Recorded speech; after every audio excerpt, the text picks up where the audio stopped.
안녕하세요. 원샷 원킬입니다. 이번 강의는 컴퓨터 활용 능력 2급 필기 2023년 기출문제 컴퓨터 일반 127문제 중에서 2강 31번부터 60번까지 진행할 수 있도록 하겠습니다. 31번 다음 중 컴퓨터 보안과 관련된 기술에 해당하지 않는 것은?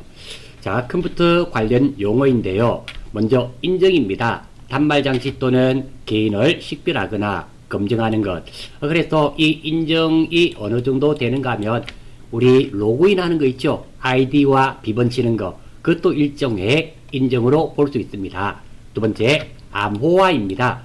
데이터 전송 시 타인의 불법적인 방법에 의해 데이터가 손실되거나 변경되는 거 방지하는 것을 암호화라 그럽니다. 이 암호화의 가장 대표적인 게 인터넷 뱅킹 할 때 보시면 우리가 무슨 보안 프로그램 다운받는 거 있잖아요. 그것이 암호화 과정의 하나가 된다라는 거 참고로 말씀드리고요. 브릿지입니다. 브릿지는 동일 구내 또는 근거리에 있는 랜, 근거리 통신망이 됩니다. 상호간을 연결해주는 통신망 장치. 브릿지가 다리죠. 가까운 거리. 자, 이 부분은 네트워크 하면서 다시 놓으니까 보겠습니다. 아무튼 보안 관련 기술에 해당되지 않는 거 인정 해당되죠. 암호화 해당됩니다. 방화벽 맞네요. 답은 2번. 브릿지는 네트워크를 연결해 주는 겁니다. 따라서 답은 2번이 되겠습니다. 32번 다음 중 장치 관리자에 대한 설명으로 옳지 않은 것. 장치 관리자에 대한 설명이네요. 자, 제가 가상 메모리 설정 방법을 아래 메모해 뒀는데요. 우리가 실제 주기억 장치 용량보다 더 큰 용량을 보조 기억 장치를 이용해서 쓰는 게 가상 기억 장치죠. 이게 시작 윈도우 키 누르고요. 시스템에 보면 정보라고 있습니다. 여기에 고급 시스템 설정이 있고요. 이게 시스템 속성에서 고급 설정해 보시면 이게 가상 메모리 크기를 변경할 수 있습니다. 참고로 제 거는 가상 기억 장치 크기가 1.67기가 정도 되네요. 이렇게 되어 있습니다. 아무튼 틀린 거 찾는 거네요. 1번 플러그 앤 플레이 기능이 제공되지 않는 하드웨어를 쉽게 추가할 수 있습니다. 예, 맞습니다. 우리가 윈도우는 플러그 앤 플레이 기능이 있다 그랬죠. 꽂기만 하면 자동으로 설치되어서 해당 하드웨어를 사용할 수 있는데요. 이게 제공되지 않는 것도 있다라는 겁니다. 그럴 때는 장치 관리자에서 설치하게 됩니다. 두 번째, 설치된 장치 드라이브를 업데이트 할 수 있어요. 예, 맞습니다. 3번, 설치된 장치 디바이스. 참고로 디바이스라는 게 장치입니다. 제거할 수도 있습니다. 예, 맞습니다. 4번, 설치된 메모리가 부족할 때 가상 메모리를 설정할 수 있다. 답은 4번이죠. 장치 관리자는 주로 하드웨어입니다. 하드웨어를 설치하고 제거하고 하는 거예요. 따라서 답은 4번이 될 수밖에 없습니다. 33번입니다. 다음 중 한글 윈도우 10에서 프린터 설치에 관련한 설명으로 옳지 않은 것은? 프린터 설치, 프린터에 관련된 문제는 꼭 출제된다고 생각하셔야 됩니다. 기본 프린터는 하나만 설치할 수 있고요. 자, 프린터 설치입니다. 네트워크 프린터를 설치하면 네트워크 프린터는 왜 인터넷으로 연결되어서 여러 사람이 하나의 프린터를 사용하는 것을 말합니다. 다른 컴퓨터에 연결된 프린터를 내 컴퓨터에 연결된 프린터처럼 사용할 수 있다. 주로 이 네트워크 프린터 설치하는 경우는 학교 같은 데 많이 쓰겠죠. 교수용 컴퓨터가 있고 학생용 컴퓨터가 있는데 이 학생용 컴퓨터에는 프린터기가 연결되어 있지 않지만 교수용 컴퓨터에 프린터기가 연결되어 있습니다. 이것이 네트워크로 연결되어 있으면 학생들도 이 프린터를 사용할 수 있다. 이런 말이 됩니다. 두 번째, 기본 프린터는 하나만 지정할 수 있어요. 세 번째, 기본 프린터를 해지하려면 다른 프린터를 기본 프린터로 설정하면 기존의 기본 프린터가 해지가 되고 다른 프린터가 기본 프린터로 됩니다. 네트워크 프린터를 추가 설치된 프린터도 기본 프린터로 설정할 수 있다. 그러니까 네트워크 프린터도 기본 프린터로 할 수 있다. 이런 의미가 됩니다. 자, 따라서 프린터에 대한 설명으로 옳지 않은 겁니다. 첫 번째, 네트워크 프린터를 선택한 경우에는 연결할 프린터의 포트를 지정한다. 답은 1번이네요. 네트워크 프린터를 설정할 때는 포트를 별도로 지정하지 않습니다. 두 번째, 설치, 장치, 프린터 및 스캐너에서 프린터 또는 스캐너 추가를 클릭하여 프린터를 추가합니다. 예, 맞네요. 세 번째, 설치할 프린터 유형은 로컬 프린터와 블루투스 그리고 무선 또는 네트워크 검색 가능 프린터 등에서 하나를 설치할 수 있습니다. 예, 맞습니다. 로컬 프린터 혼자 쓰는 겁니다. 블루투스, 무선으로 또는 네트워크로 할 수 있다 그랬습니다. 4번, 컴퓨터에 설치된 여러 대의 프린터 중 현재 설치 중인 프린터를 기본 프린터로 설정할 것을 선택해 줍니다. 예, 맞네요. 따라서 정답은 1번이 되겠습니다. 34번, 한글 윈도우에서 프린터 설치에 관련된 설명 중 옳지 않은 거네요. 틀린 겁니다. 로컬 프린터와 네트워크 프린터로 구분하여 설치할 수 있습니다. 예, 맞네요. 두 번째, PC에 직접 연결되지 않고 네트워크상에 연결된 프린터도 네트워크 프린터도 기본 프린터로 설정할 수 있습니다. 하나의 시스템에 여러 대의 프린터를 모두 설치할 수 있습니다. 즉, 컴퓨터 하나에 프린터가 여러 개 될 수 있다. 예, 맞습니다. 4번, 2대 이상의 프린터를 기본 프린터로 지정할 수 있으며 틀려버렸죠. 기본 프린터는 몇 개다? 한 개죠. 그래서 답은 4번이네요. 기본 프린터로 설정된 프린터도 삭제할 수 있다. 예, 기본 프린터로 설정된 거 다른 프린터를 기본 프린터로 하면 선택이 해지가 되죠. 따라서 답은 4번이 되겠습니다.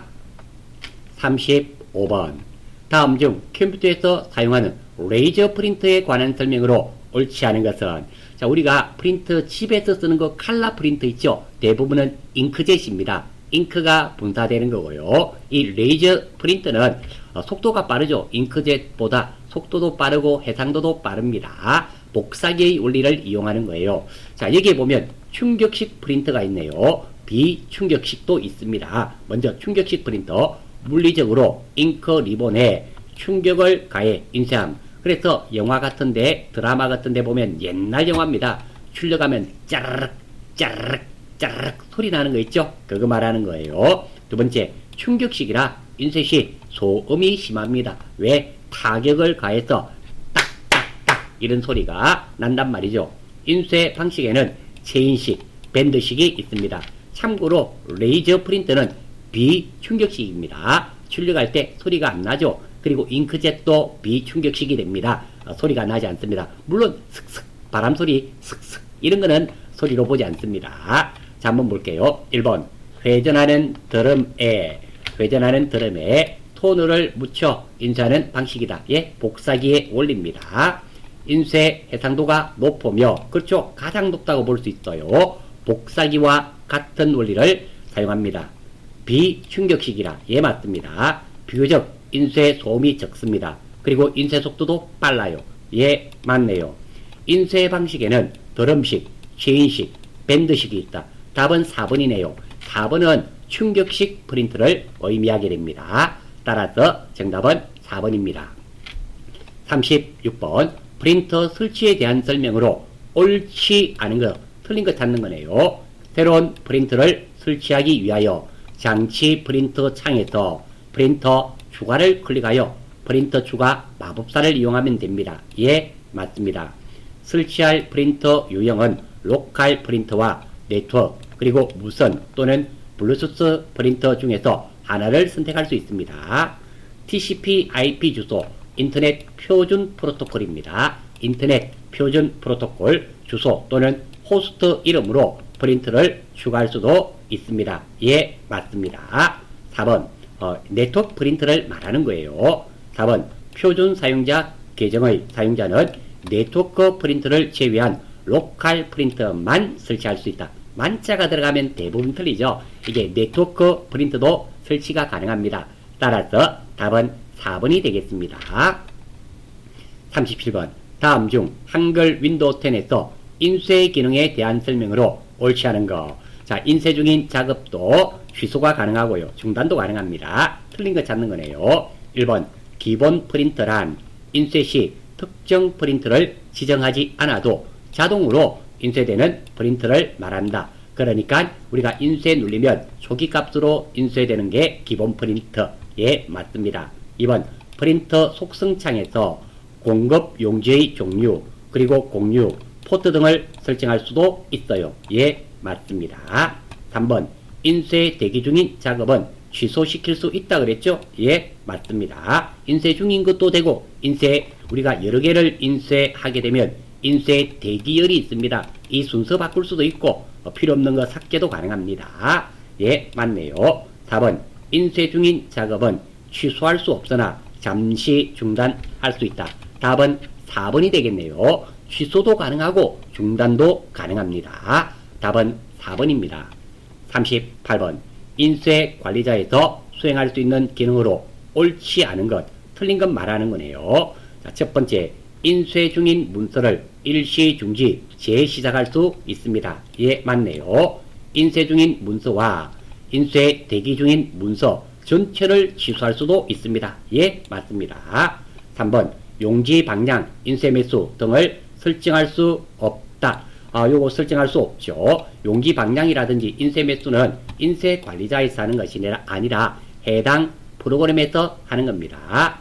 4번, 인쇄 대기 중인 문서의 인쇄 순서를 변경할 수 없다. 답은 4번이 되겠네요. 조금 전에 말씀드렸죠. 우리가 프린트가 하나가 있는데 프린터 속도가 아주 저속입니다. 그런데 여러 개를 인쇄시키면 이게 인쇄 대기를 하게 되겠죠. 이거 순서 바꿀 수 있습니다. 따라서 답은 4번이 되겠습니다.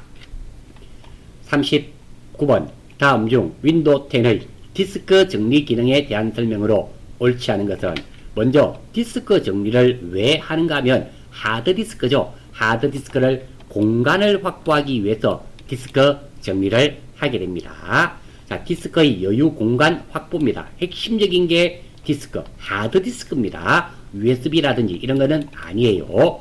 확보하기 위해 필요 없는 파일을 삭제하는 기능이 디스크 정리가 되고요. 이 디스크 정리 대상이 되는 것은 다운로드한 프로그램 파일, 필요 없는 거 삭제하겠단 말입니다. 임시 인터넷 파일, 그리고 다이렉트 엑스 케이드 캐시, 쉐이드 캐시, 죄송합니다. 그리고 전송 최저가 파일, 휴통을 비우면 디스크 공간이 또 늘어나겠죠. 임시 파일이라든지 미리 보기 사진, 그리고 윈도우 오류 보고서 및 피드백 진단, 이런 것들 잠시 일시적으로 쓰거나 사용하지 않는 것, 그런 것들이 디스크 정리 대상이라는 거 알아주시면 좋겠습니다. 옳지 않은 거네요. 디스크 정리 틀린 겁니다. 1번 최근의 사용한 보건 정보를 제외한 보건 정보를 제거하여 디스크 공간을 확보할 수 있다. 최근에 사용한 것은 복원했던 거 내버려 놔야 되겠죠. 옛날 거는 지워서 디스크 공간을 확보할 수 있습니다. 두 번째, 디스크의 여유 공간을 확보하기 위해 필요 없는 파일을 삭제하는 기능입니다. 예, 1, 2번 다 맞습니다. 3번, 임시 인터넷 파일, 휴통 파일, 오프라인 웹페이지, 다운로드한 프로그램 파일 등을 삭제할 수 있습니다. 예, 맞습니다.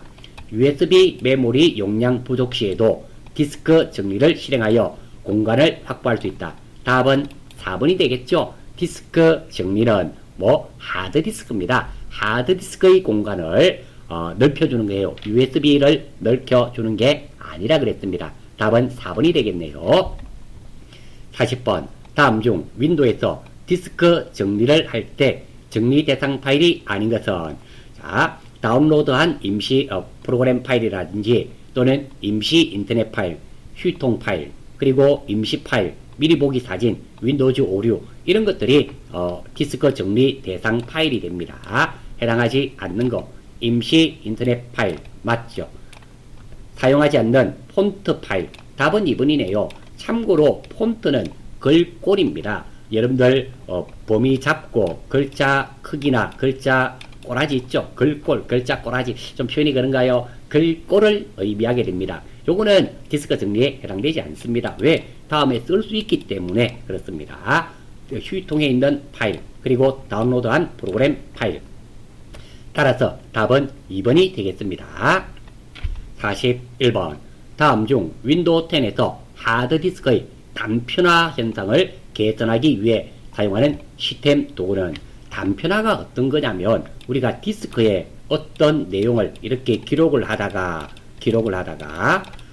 삭제도 하죠. 이런 거 삭제하고 이렇게 하다 보면은 이렇게 디스크가 뚝뚝 이렇게 공간이 비어지게 됩니다. 이러면 디스크 읽고 쓰는 속도가 조금 늦어져요. 그럴 때 단편화가 이렇게 발생했다고 이거를 모으는 겁니다. 이렇게 모아서 한쪽에 이렇게 딱 모아서 읽거나 쓰는 속도를 빠르게 해주는 것을 디스크 조각 모음이라 그래요.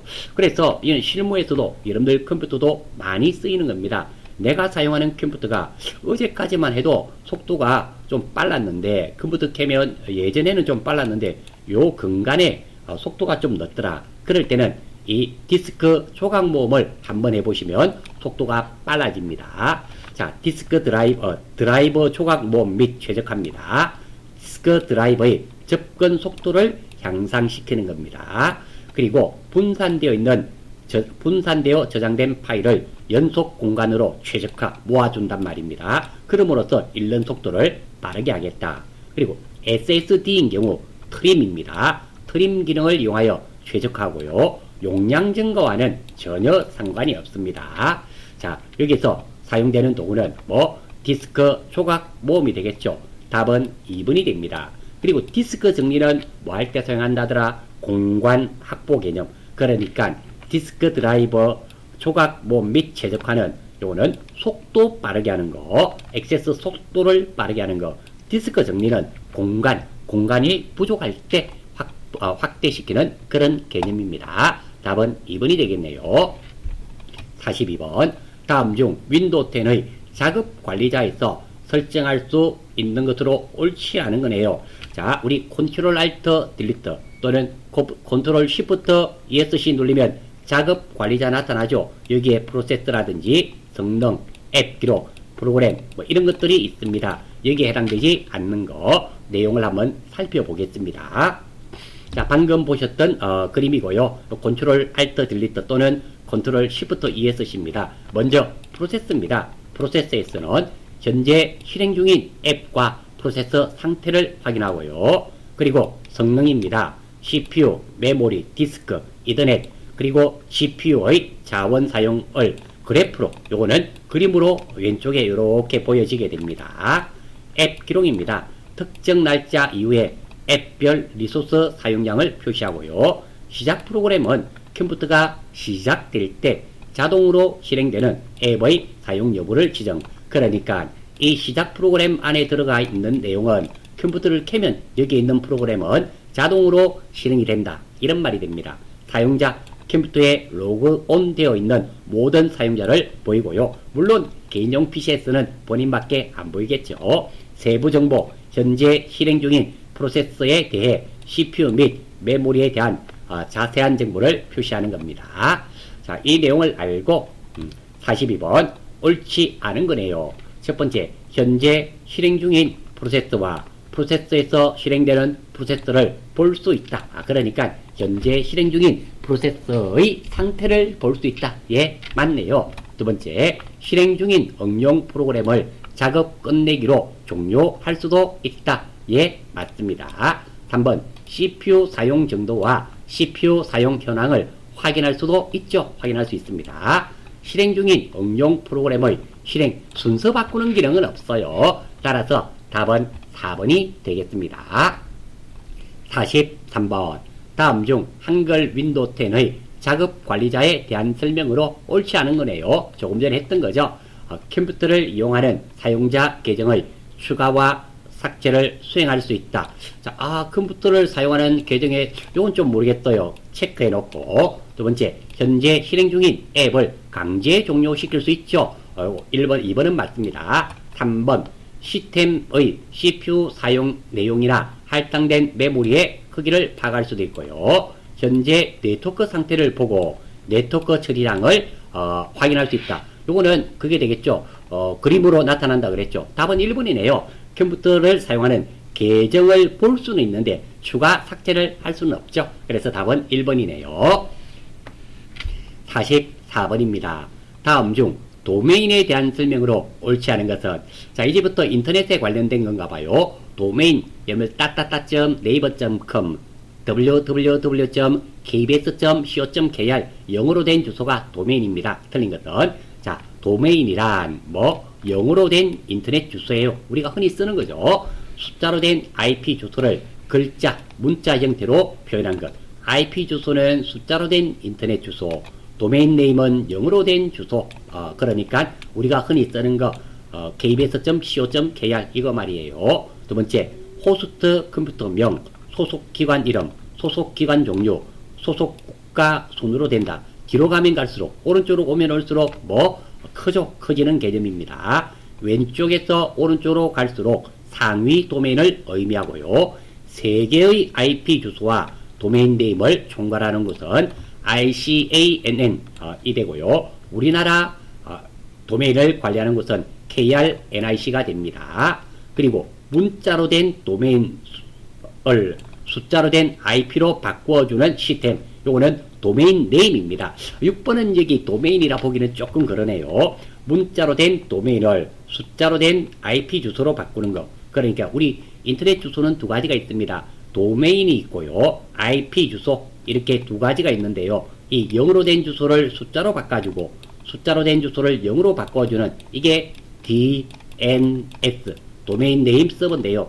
6번은 뭐 여기에 해당된다고 볼 수가 있다 없다 애매하네요. 어쨌든 관련은 있기는 있습니다. 이런 내용을 아시고 자 44번 한번 보겠습니다. 틀린 거네요. 첫 번째, 숫자로 된 IP 주소를 문자 형식으로 만들어 놓은 형식이다. 것이다.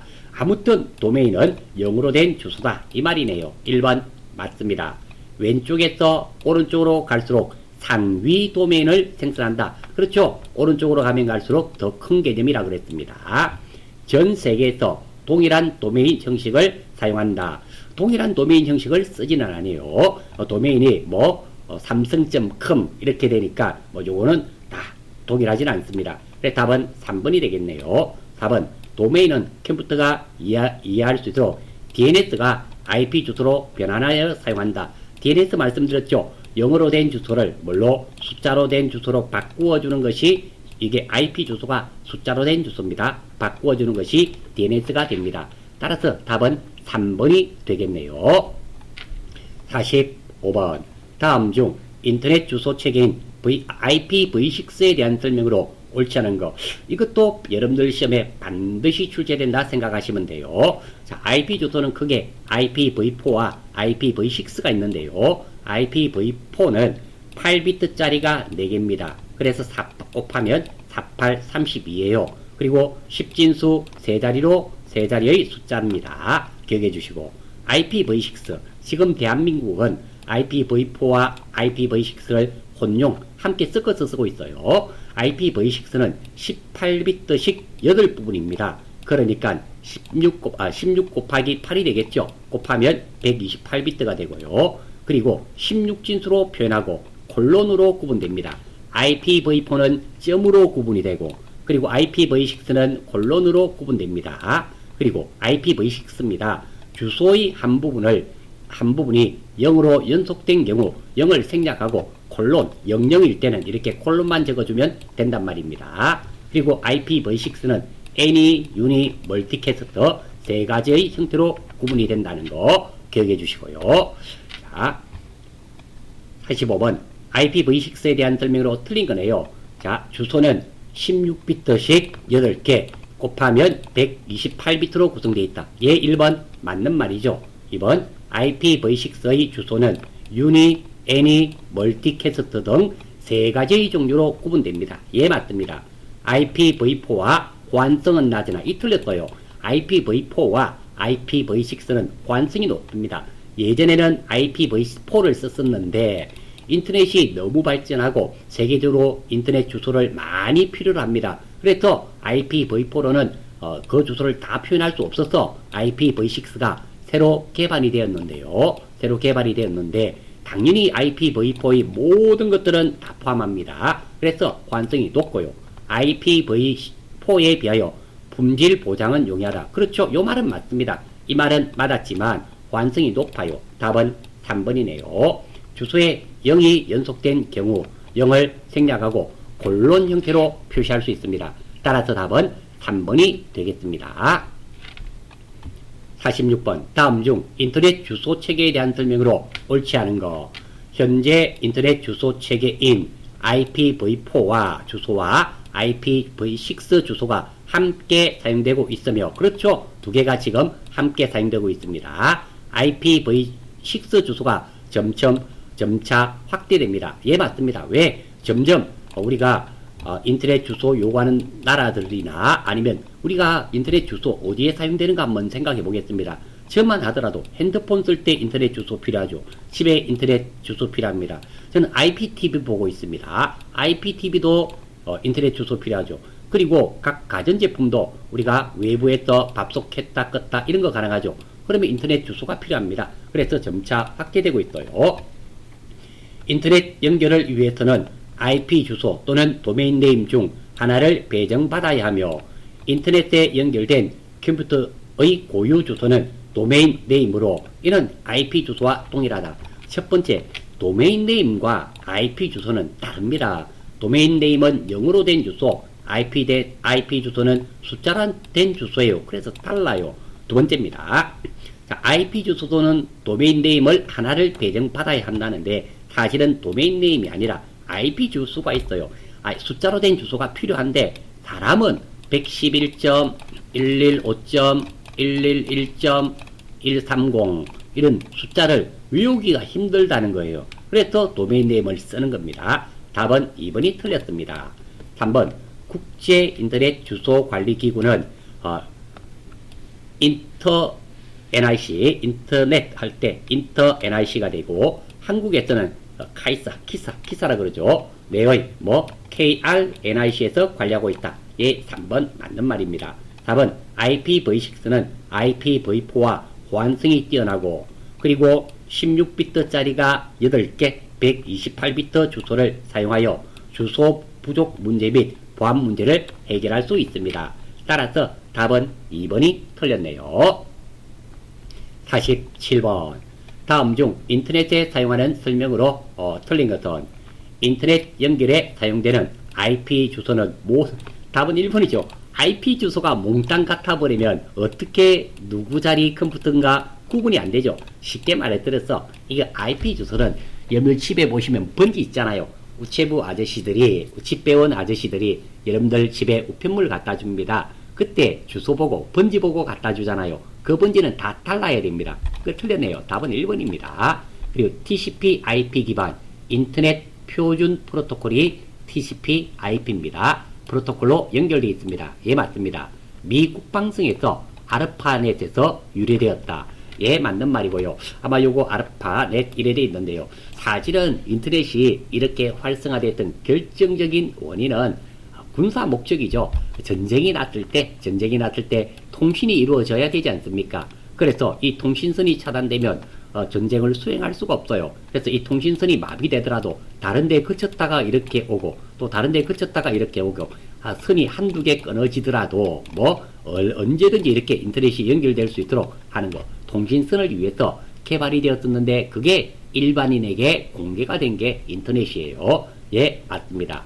4번 전 세계적으로 연결되어 있는 컴퓨터 네트워크 통신망을 일컫는 말이라. 예, 맞네요. 따라서 답은 1번입니다. 다 동일한 게 아니고 싹 다 달라야만 됩니다. 48번 다음 중 IPv6 주소 체계에 대한 설명으로 옳지 않은 것은 128비트로 구성되어 있다. 예, 맞죠. 어떤 거? 16비트, 각 부분이 16비트짜리가 몇 개? 8개. 요것도 맞네요. 답은 2번입니다. 각 부분은 세미콜론으로 구분된 게 아니라 콜론, 4점, IPv4는 점으로 구분되고 6콜론, V6는 콜론으로 구분됩니다. 따라서 답은 2번이 세미콜론은 쓰지 않습니다. 2번이 되겠습니다. 49번 다음 중 한글 윈도우 10에서 명령 프롬프트 창을 표시하기 위해 실행창에 입력해야 하는 것은, 실행창 나타내는 단축키 혹시 기억하십니까? 우리 윈도우 키 누르고 R이 실행이죠.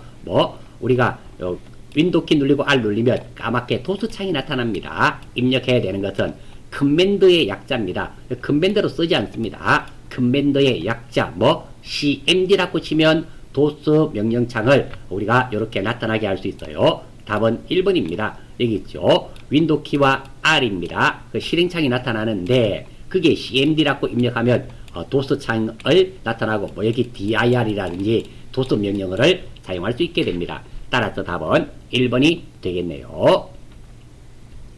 50번. 다음 중 윈도우 10의 명령 프롬프트 창에서 사용하는 핑 서비스에 대한 설명으로 옳은 것 핑이네요. 그러니까 네트워크가 이렇게 연결되었을 때 핑, 내 정보 받았나? 그러면 받았다고 돌려줍니다. 그러면 선이 잘 연결됐단 말이에요.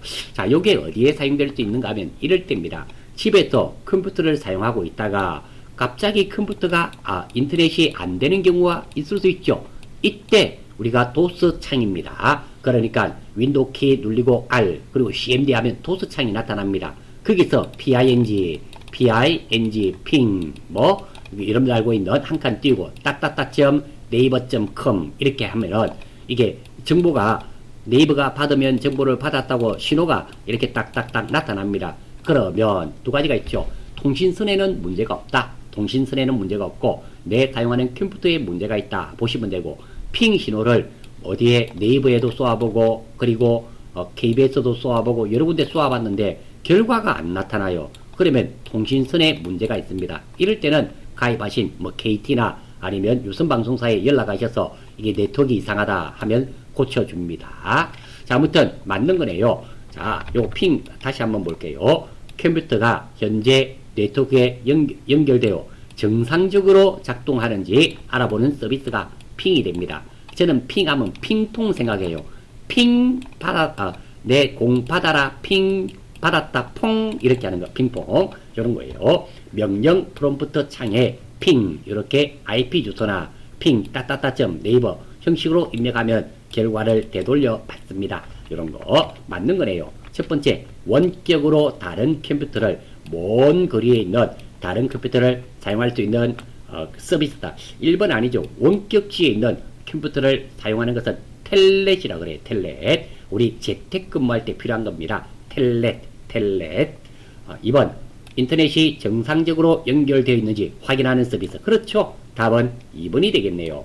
3번, 인터넷 서버까지의 경로를 추적하는 거. 이 트래커예요. 이거는 아닙니다. 명령이 있습니다. 4번, 특정 시스템을 사용하고 있는 사용자 정보를 알아보는 거. 이는 핑그라 그래요. 이것도 명령이 있습니다. 핑그란 명령. 그래서 정답은 2번, 3번, 4번 이런 것은 시험에 안 나오리라 생각되고, 아무튼 핑은 등록되어 있으니까 꼭 좀 기억해 주시기 바랍니다. 51번입니다. 다음은 컴퓨터 세대와 주요 회로를 연결한 것이다. 잘못 연결된 것은, 자, 1세대부터 순서대로 진공관, 트랜지스터, 직접회로, IC라고도 그래요. 고밀도 직접회로, 초고밀도 직접회로. 그래서 진터직고초, 진공관, TR, IC, LSI, VLSI. 자, 잘못된 거네요. 1세대 진공관, 2세대 트랜지스터, 3세 틀렸죠? 3세대가 틀렸네요. 4세대 고밀도 직접회로, 3세대는 뭐 직접회로가 됩니다. 따라서 답은 3번이 되겠습니다. 52번. 다음 중 디지털 컴퓨터와 아날로그 컴퓨터의 차이점에 관한 설명으로 옳은 것은, 디지털 컴퓨터, 우리가 사용하는 컴퓨터입니다. 이런 톱니바퀴 신호를 사용하고요. 아날로그 컴퓨터는 이렇게 물리적인 변량을 사용하는 거예요. 자, 이 두 개 구분 한번 보겠습니다. 이것도 시험에 거의 매회 출제됩니다. 여러분들 시험에 출제된다 생각하시면 돼요. 먼저 디지털 컴퓨터는 입력이 숫자나 문자고요. 아날로그는 전류와 온도입니다. 그리고 디지털 컴퓨터는 산술 논리 연산을 하고, 그리고 아날로그 컴퓨터는 미분적분 연산을 합니다. 그리고 요거 특히죠. 디지털 컴퓨터가 아날로그 컴퓨터보다 속도가 느려요. 오해하시기가 쉽죠. 왜냐하면 디지털 컴퓨터는 사람이 입력을 하고요. 아날로그 컴퓨터는 선으로 바로 컴퓨터에 연결되어 있습니다. 입력 속도가 아날로그 컴퓨터가 훨씬 빠르죠. 그래서 빨라요. 그리고 디지털 컴퓨터는 논리회로가 사용되고, 그리고 아날로그 컴퓨터는 정폭회로가 사용됩니다.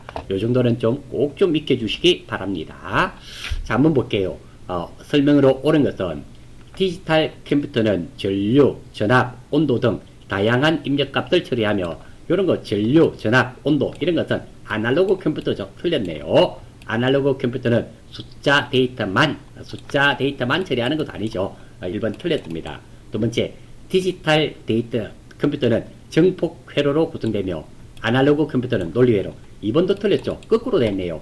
정폭 회로 사용하는 것은 아날로그 컴퓨터. 논리회로 사용하는 것은 디지털 컴퓨터. 틀렸습니다. 3번, 아날로그 컴퓨터는 미분이나 적분 연산을 하며, 그렇죠. 미적분. 디지털 컴퓨터는 산술이나 논리 연산을 주로 수행한다. 답은 3번이네요. 4번, 아날로그 컴퓨터는 범용이며, 범용이란 말은 요목조목 어디든지 다 쓰인단 말입니다. 디지털 컴퓨터는 특수 목적으로 많이 사용한다. 4번도 틀렸죠. 아날로그 컴퓨터는 주로 특수 목적으로 사용되고, 디지털 컴퓨터, 우리가 사용하는 디지털 컴퓨터가 게임에도 쓰고 인터넷에도 쓰고 요목조목 다 쓰이죠. 따라서 답은 3번이 되겠습니다. 53번, 다음 중 처리하는 데이터 형태에 따른 분류에 해당되지 않는 것은, 자, 형태죠. 우리 아날로그 컴퓨터, 디지털 컴퓨터. 아날로그 컴퓨터는 이런 디지털 컴퓨터는 이런 톱니바퀴 신호를 사용하고요. 아날로그 컴퓨터는 이런 물리적인 변량. 그리고 하이브리드 컴퓨터. 이것은 여러분들 하이브리드카 생각하시면 됩니다. 똑같아요. 그러니까 병원 같은 데 보면 많이 쓰입니다. 병원에 보니까 이런 톱니바 신호도 이렇게 사용이 되고, 이게 숫자도 이렇게 52, 56 이렇게 나타나는 거 있죠. 이런 신호와 이런 신호 다 나타나는 거 하이브리드 컴퓨터라고 그래요. 따라서 답은 1번입니다. 1번은 데이터 형태가 아니라 처리 능력이 되겠죠. 그래서 답은 1번이 되겠습니다. 54번, 다음 중 연속적인 소리 신호인 아날로그 신호를 일정 간격으로 측정하여 그러니까 요거는 소리 신호인 아날로그 소리 신호가 아날로그 신호예요. 이거를 디지털 신호로 바꾸어주는 거, 이게 샘플링이 됩니다. 아날로그 신호를 일정한 간격으로 측정하여 그 값을 디지털화하는 작업을 샘플링이라고 해요. 물론 시퀀싱은 컴퓨터 편집하는 거, 음악을 편집하는 거, 시퀀싱. 디더링은 색상을 조합하는 거, 디더링은 여러분 색깔 만들어내는 거. 학교 다닐 때 그림 미술 시간에 그림 그리 보셨죠? 그때 색깔 섞어서 나타내는 거 디더링입니다. 따라서 답은 샘플링이 됩니다. 2번이 되겠어요. 55번, 다음 중 컴퓨터에 사용되는 바이트에 대한 설명으로 옳지 않은 거. 첫 번째, 1바이트는 8비트로 구성됩니다. 예, 맞습니다. 일반적으로 영어나 숫자는 1바이트로, 1바이트는 2의 8성 8비트이기 때문에 256가지입니다. 한글이나 한 글자를 표현하고 한글 및 한자는 2바이트. 왜? 한글은 엄청나게 글자가 많죠. 영어는 A부터 Z까지 몇 개 없습니다. 26개밖에 안 되지만 한글은 가나다라 마바사, 그느드르 머버스, 강낭강 엄청나게 많은 글자들이 있습니다. 그래서 1바이트는 표현이 안 돼요. 2바이트니까 1바이트가 8비트, 2바이트는 16비트. 따라서 나타낼 수 있는 문자의 가지수는 2의 16승계가 됩니다. 이를 16번 곱하면 6, 5, 5, 36 이렇게 65,536가지의 서로 다른 문자 표현이 가능해요. 그래서 예, 맞습니다. 3번, 1바이트는 컴퓨터에서 각종 명령을 처리하는 기본 단위이다. 3번 틀렸어요. 1바이트는 정보 표현의 자료 표현의 최소 단위가 되고요. 명령을 처리하는 기본 단위는 워드입니다. 워드 단어가 돼요. 따라서 답은 3번. 1바이트로는 256가지의 정보를 표현할 수 있다. 왜냐하면 1바이트는 8비트입니다. 그래서 2에 8비트이기 때문에 8성 2를 8번 곱하면 256이 됩니다. 맞는 말이네요. 따라서 답은 3번이 될 수밖에 없습니다. 56번, 다음 중 컴퓨터에서 사용하는 유니코드로 옳은 것은, 자, 세계 모든 글자를 표현하고 싶니? 그러니까 유니코드는 세계 모든 문자를 표현하는 코드가 유니코드가 되는 겁니다.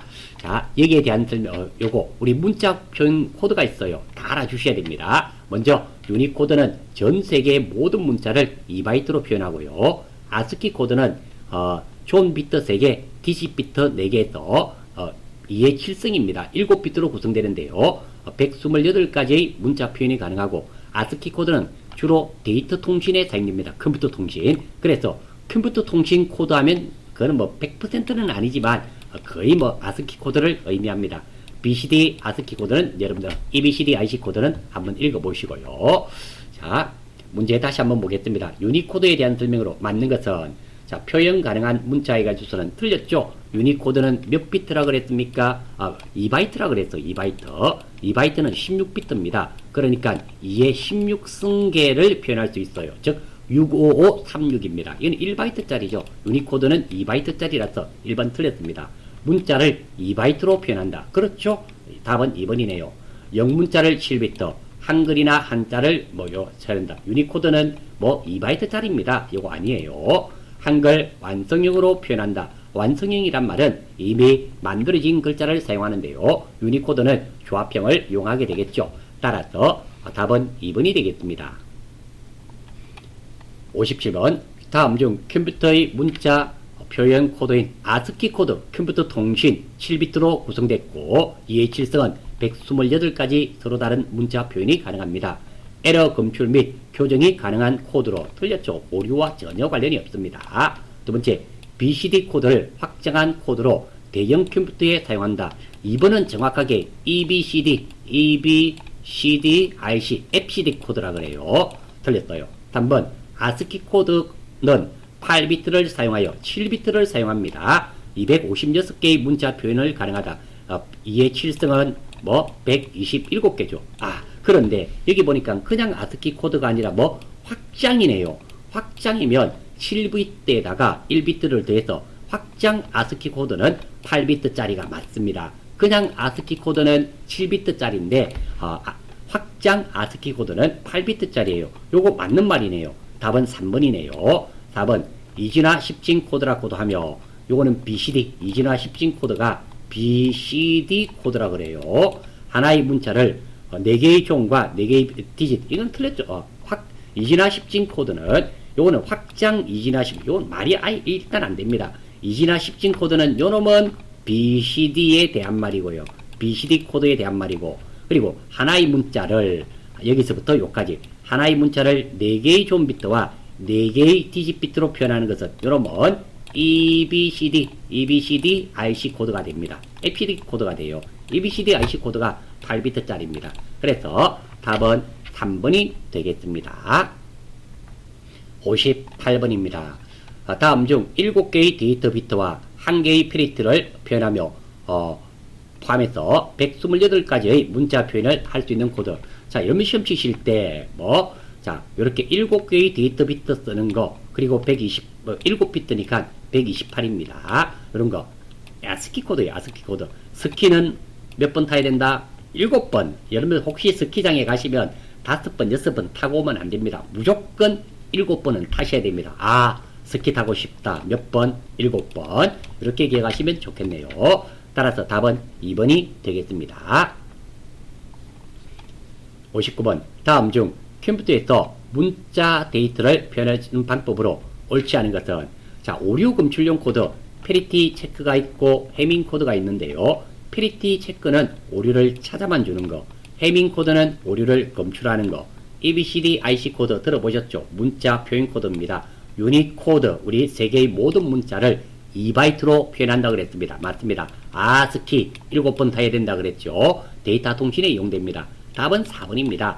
문자를 표현하는 것이 아니라 해밍 코드는 오류 검출용 코드로서 오류를 찾아서 고칠 수도 있는 코드가 됩니다. 따라서 답은 4번입니다. 60번.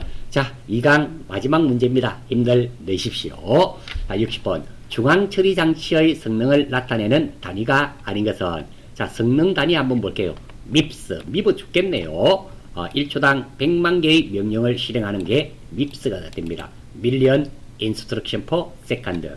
플롭스는 1초당 부동 소점 연산 횟수가 되고요. 클럭 속도 헤르츠죠. CPU 동작 클럭 주파수입니다. 그러니까 이 헤르츠가 클럭 주파수가 높으면 높을수록 CPU의 속도가 빠르다 이런 말이 됩니다. 따라서 성능을 나타내는 단위가 아닌 것은 밉스, 플롭스, 클럭 속도, RPM 회전 속도죠. 따라서 답은 4번이 되겠네요. 자, 이름으로써 2강은 모두 마치도록 하겠습니다. 열공하셔서 꼭 원샷 원킬 하세요. 수고하셨습니다.